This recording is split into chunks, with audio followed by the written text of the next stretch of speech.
Once we are this far into the season, I feel a lot more comfortable with these running back rankings.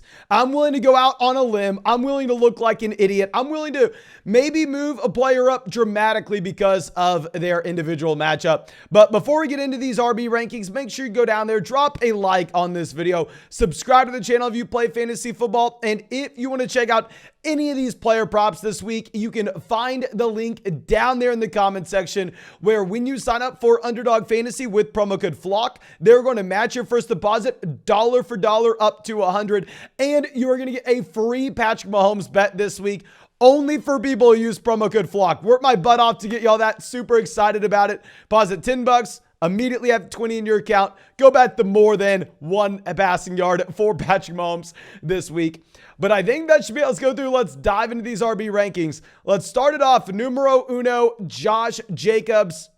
I know this maybe seems aggressive. You know Josh Jacobs, my most drafted running back this year. You know I am currently Daffy Duck swimming in the pool of coins because of our Josh Jacobs investment. But if we take a step back, if we go, okay, am I being biased here? I want to say no. He's going up against the Los Angeles Chargers. The Chargers give up a ridiculous amount of points on the ground. And on top of this, if we look at half point per reception formats, Josh Jacobs is currently number one in points per game. He's coming off a game with over 300 total yards.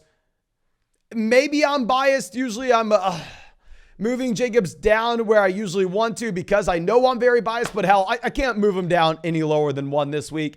Going over to two, another running back in a phenomenal matchup. We're going to put Nick Chubb here. Now, I understand, yes, this is very aggressive as well. I understand that with Nick Chubb, I mean, maybe this is a running back that 2 weeks ago wasn't phenomenal, but this week, you're getting Deshaun Watson coming in. I mean, they're going up against the Houston Texans. I don't think the NFL did this just off coincidence. This should be a game where the Cleveland Browns easily win. If I go through and pull up the line for this game this week, I mean, you're going to see that the Houston Texans are massive dogs, where the Browns, while maybe you think they throw the ball a little bit more with Deshaun Watson under center, if they're 7-point favorites, I think that they're actually going to be looking to run the ball in the second half. Great matchup for Nick Chubb. And at 3, we're going to go Austin Eckler. Eckler's the number one running back in a fantasy points per game context from a full PPR standpoint. The matchup against the Raiders is kind of whatever. We know that the Chargers should be able to move the ball effectively down the field. Very interested to see the availability of Mike Williams and Keenan Allen potentially this week and how that may eat into the target share that you're going to be seeing from someone like Austin Eckler. What's really surprising is the spread on this game right now is only 1.5, only 2 points. I figured the Chargers would be bigger favorites. But at 4 here, we're going to have Derrick Henry. Pretty tough matchup going up against the Philadelphia Eagles. I know Philly, I mean, yes, in the past, they have struggled against the run, at least if you're going to compare their rush defense to their passing defense. But keep in mind, this is a defense that has gone through, made additions to the interior defensive line. I think they're going to be better against the run than they have been. Derrick Henry is still a tier 1 running back no matter what. Now, dropping down to tier 2, we're going to go Joe Mixon at 5. The starting running back for the Cincinnati Bengals, or just the running back room in general for Cincinnati over the past 3 weeks, has 9 total touchdowns. Cincinnati running backs have been averaging 3 touchdowns a week over the past 3. It's laughable. I'm assuming Mixon's going to be good to go. We had a report on Monday saying that he should be. Now at 6, we're going to go Kenneth Walker against the Rams. I mean, with Kenneth Walker, this should be a spot where the Seattle Seahawks roll the Los Angeles Rams. The Rams look like they potentially are one of the worst teams in the NFL right now. Spread on this game looks like it's 5 points currently. I wouldn't be surprised if this moves to 6 points, 7 points once we officially have Matthew Stafford ruled out. I think the Seahawks should be able to run the ball. And at 7, we're going to go Christian McCaffrey. Obviously, CMC dealing with a slight knee injury. This will be something we have to update later on in the week. As it stands right now, I'm going to assume that Christian McCaffrey is playing with CMC. This is a running back that, I mean, yes, has not necessarily been phenomenal with this workload. He has not been a true bell cow level running back, but he can still get involved as a pass catcher in a full PPR league, and I do think he should be fine from the injury. The matchup against the Miami Dolphins, kind of whatever. Now, dropping down to our next tier, we're going to go Jonathan Taylor at 8. Now, with JT, I'm recording this right before the Indianapolis Colts Monday night game, so I'm sorry if something crazy happens. I won't be able to talk about it, but what I can say is Jonathan Taylor, pretty damn good running back, but a bad matchup going up against the Dallas Cowboys, where we know the Dallas Cowboys are right there with San Francisco as one of the best defenses in the NFL. Then at 9, we're going to go Travis Etienne. Of course, this will be a situation you have to continue to monitor the foot injury for Etienne, but the matchup against Detroit, probably favorable. I mean, the Jacksonville Jaguars right now against the Detroit Lions are sitting as 1-point dogs. This should be a super close game between the two teams. I like Travis Etienne, and I'm assuming that he should be fully healthy. The doctors cleared him to go back into the game on Sunday, but they held him out due to a precaution.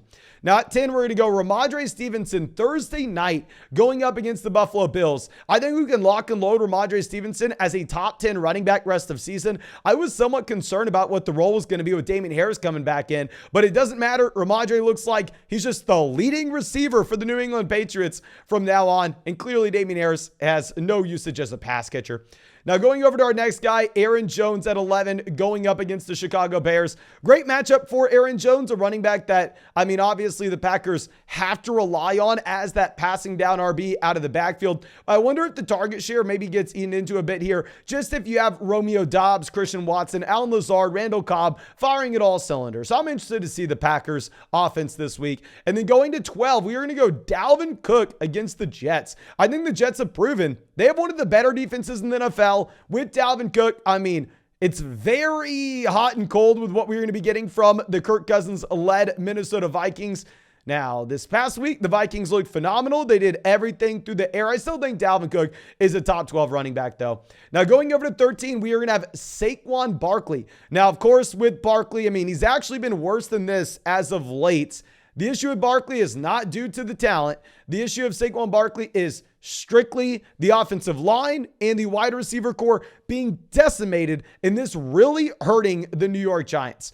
You want to assume that the Giants are going to bounce back going up against Washington. Washington's been playing very good defense. If we look at the spread on this game right now, you have the Washington Commanders favored. They are favorites by 2.5 points.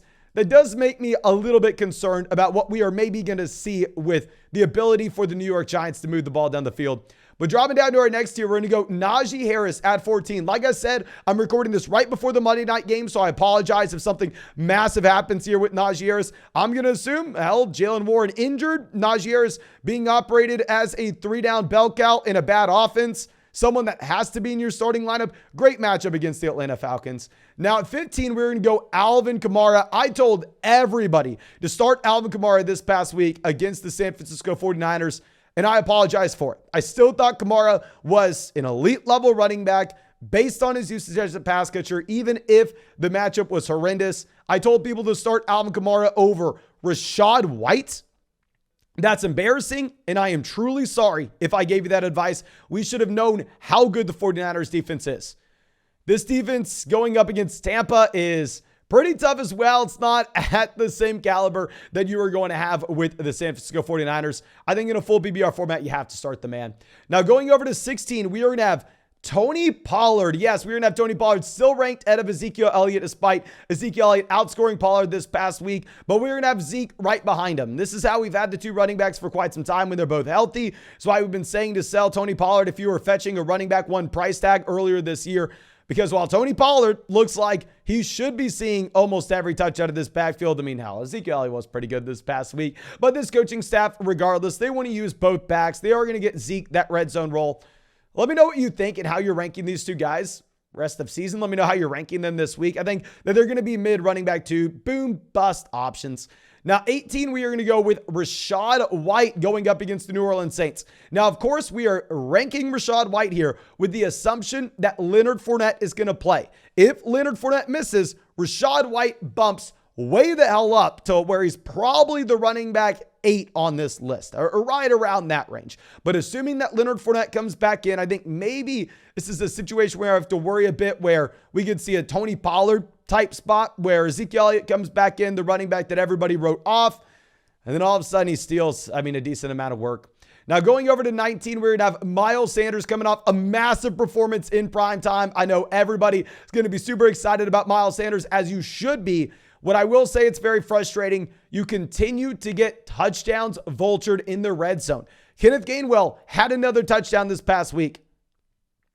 Miles Sanders hasn't had a ridiculous amount of involvement as a pass catcher either this season, so it's very frustrating. This is an elite offense. Miles Sanders is a good running back. He's the starting running back in an elite offense. But with the way that they score here, it's difficult, in my opinion, to have him ranked much higher than this. Let me know what you're thinking. Let me know what you're thinking, please. And now our next spot going to be Leonard Fournette leading off this tier. With Fournette, going back to what you're talking about with Ezekiel Elliott, I think that he comes in and he probably has a pretty large role. I mean, it's frustrating. You would wish that we get more and more Rachaad White. The game's being played on Monday. This is just going to give more time for Leonard Fournette to rest up. I think you could start him if you're desperate as that low-end RB2. Then we're going to go Jet Wilson Jr. at 21. I know maybe this seems very low compared to where he was ranked a week ago. We are going to have to continue to monitor what we have with the health of Raheem Mostert. If Mostert were to miss, then maybe, just maybe, you could go through and move Jet Wilson a little higher than this. But I learned my lesson with what we had with Alvin Kamara. I told everybody to go through, play Alvin Kamara this past week. And this 49ers defense shut out the New Orleans Saints. The week prior, they looked phenomenal against the Arizona Cardinals. I mean, obviously, Miami's on a roll, so maybe Miami's able to still effectively move the ball down the field. I think this is probably going to be the most exciting game of the week. Let me know. Actually, no, obviously, Kansas City, Cincinnati is going to be there as well. But the 49ers right now are about 3 to 3.5 point favorites, depending on the sports book you're looking at. Now, going over to 22, we are going to have Jamal Williams. With Jamal Williams, didn't love him this past week, but that was just because the matchup you had against the Buffalo Bills. The matchup against the Jacksonville Jaguars should be a little more favorable. As we said, I mean, Vegas has this as a super close game, essentially going to be a pick'em here between these two teams. I think you kind of like that for Jamal Williams in the environment he'll be playing in. You don't want the Detroit Lions trailing a ton because it's not like Jamal Williams is their primary passing down running back. And he's still the clear RB1 here until DeAndre Swift shows us otherwise. Now, at 23, we're going to go Dameon Pierce. Now, I have no freaking idea where to rank Dameon Pierce. The man has I want to say 15 carries over the past 2 weeks and 16 yards. It's been horrible. It's been laughably bad. He doesn't really get involved as a pass catcher. It is a horrendous offense. The matchup against Cleveland, I know some people actually kind of like it. He's playing at home. Let me know, do you think we're overreacting with this Dameon Pierce ranking? Do you think he should be higher than this?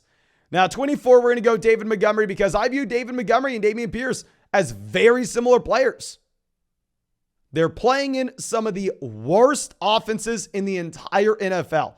If we're looking at the Chicago Bears game going up against the Green Bay Packers, this may be the most surprising thing I've ever seen.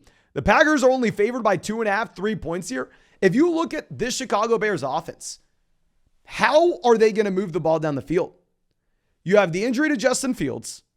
You have Darnell Mooney now out for the season. You had Equanimeous St. Brown. You had Chase Claypool getting banged up this game. They're probably going to play, but still. I mean, I think David Montgomery has the volume, but very similar to Dameon Pierce. He's just in such a bad offense. It's almost impossible to get excited for someone like him. Now, dropping down to our next tier, we're going to go Devin Singletary, 25. I know the New England Patriots just give up a lot of points to the Minnesota Vikings, but with Devin Singletary, I mean, we are getting, more and more James Cook involvement. It's a Thursday night game. Devin Singletary is still a running back that has to deal with Josh Allen taking a ton of touchdowns in the red zone. So I'm going to just continue to probably be too low on Devin Singletary. And then 26, we're going to go with Latavius Murray in a very tough matchup against the Baltimore Ravens. I mean, obviously, Russell Wilson has looked like dog water. I mean, right now, this is the second largest spread of the week where you have the Baltimore Ravens favored by about 9 points. With Latavius Murray, though, what is nice is he is getting targeted out of the backfield, even if this offense is just a train wreck. And then at 27, we're going to go Isaiah Pacheco. I know people are probably going to be a little annoyed with this Pacheco ranking. I will say, if you are playing in a non-PPR format, move Isaiah Pacheco way higher than this. If you're playing in a non-PPR format, you want to move him higher. But if I pull up the Isaiah Pacheco game log here, I think you're going to be pretty surprised to see exactly how few targets he's actually seen out of the backfield. Isaiah Pacheco's had 4 targets this entire season. 4 targets this entire year. So you are very much reliant on the rushing touchdown if you're playing Isaiah Pacheco. If you don't get it, I mean, just out of luck. And I don't love the matchup against Cincinnati. Now, dropping down to our next tier, we're going to go Cordell Patterson, 28. With Cordell Patterson, he played more snaps than Tyler Algier this past week. So I'm very excited for our guy here, and I think we can begin to think about him in the flex spot again. Now, what's going to be a little frustrating is if we're looking at the Atlanta Falcons offense, it just still continues to be one of the worst offenses in the NFL. Now, going over to our next 2 running backs, we're going to go Brian Robinson and Antonio Gibson. Now, another spot where I just don't know what to do. 2 weeks ago, it was Brian Robinson. Then a week ago, it was Antonio Gibson. Then this past week, it was Brian Robinson again. So 2 out of the past 3 weeks, you've had Brian Robinson as the starting running back for Washington, the running back getting more volume. Gibson's the pass catcher, but Brian Robinson caught the receiving touchdown this week.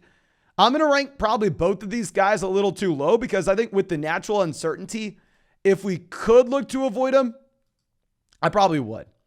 Now, I think that's all we got for you. Of course, if you enjoyed this video, please go down there, drop a like, subscribe to the channel if you play fantasy football. If you have any questions, drop them down there in that comment section. And in that comment section, you can find a link to Underdog Fantasy where you can check out all these cool player props. When you sign up to Underdog with promo code FLOCK, they're going to match your first deposit dollar for dollar up to $100.